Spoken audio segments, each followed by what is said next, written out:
An American teenager has been charged with manslaughter for allegedly encouraging a friend to kill himself. Michelle Carter reportedly sent Conrad Roy a series of texts pushing him to end his own life. A spokesperson for the police department that went through her phone says that at one point, Roy left the car. He was carbon monoxide poisoning himself in, and he said that he was confused, he was sad, and maybe he didn't want to die. She apparently urged him to go back, to return to the car and do himself in, and he did. He committed suicide. This is definitely a tragedy, but is this a crime? Arthur L. Idala, he joins me, a Fox News legal analyst and a criminal defense attorney. We're also joined by Troy Slaten, also a criminal defense attorney. Welcome, gentlemen. Hello. This is a tough one. Hi there. Troy, welcome to the show. Arthur, welcome back. Hello. All right, so Thank you. Arthur, I'm going to start with you. The question I asked at the top. I mean, it's sad, but is it a crime? You know, a prosecutor is only supposed to bring a case if they know they could win by beyond a reasonable doubt. But this is the kind of case I would bring because, Kennedy, in today's day and age, young people don't speak anymore, right? They don't talk the way we do. It's all with thumbs. Yep. And just imagine if this kid, if they were live, and he's in the car about to commit suicide, and he steps out of the car, I changed my mind, and she's standing there like, no, no, no, no, go back in, go back in. I mean, even though, according to the criminal law, it may not be a letter of the law, maybe it be a crime, but it's just so wrong that I would put it before 12 jurors and let them decide. Do I think she should go to jail for life? Of course not. Do I think she could get 20 years in prison? Yeah, I don't know if I would treat her as an adult or as a juvenile because she's right on the borderline. But this is something that the criminal justice system needs to address. All right, so you're thinking like a prosecutor here. And I think like that this is difficult. I mean, it's obviously wrong. But Troy, I want to ask you, if you were defending her, what would your defense be based on what you've heard so far?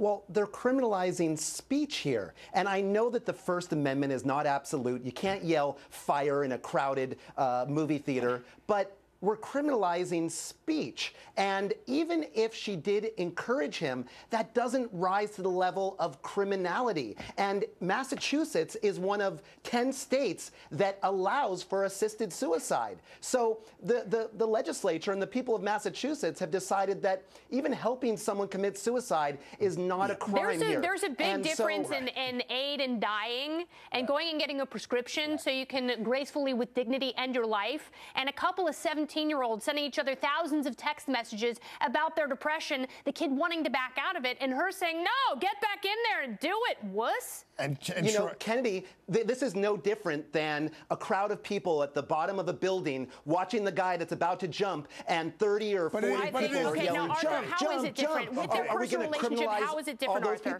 But Troy, it is different because there's a one-on-one, intimate, personal relationship here. And although I see what you're saying about you can't punish people for their words, in the law. We punish. But in the law, if while you're hitting someone, you use your words and you call them a racial slur, your sentencing could double. So we do punish people for their words all the time in the criminal law. Because there are hate crimes. Yeah, correct. Because there's a crime for that. And what they are saying. But this is not a crime. And you even said, Arthur, that this is, you know, on the border. It is on the border. It's interesting that the prosecutor didn't file charges. This was a grand jury, and even the elected district attorney had to recuse himself, which shows you that the citizens. But Troy, ultimately, it's a system. It's ultimately a system of the citizens. It's a system of the people, and the people, a grand jury, which is about 20 citizens, decided that she should be held accountable to some degree, and that's when a prosecutor uses their discretion as to whether now they're going to give her a plea that won't send her to jail. But a message needs to be sent out loud and clear that this is not appropriate behavior. And you know what? If I'm his mom, if I'm Conrad's mom, I think this girl's a murderer, and I want to see her locked up. Absolutely. Is there a moral obligation to keep someone from killing themselves? We will continue to discuss this. Both of you, thank you very much for being here. Thank you, Kennedy. Very good. Thank you, Kennedy. Thank you.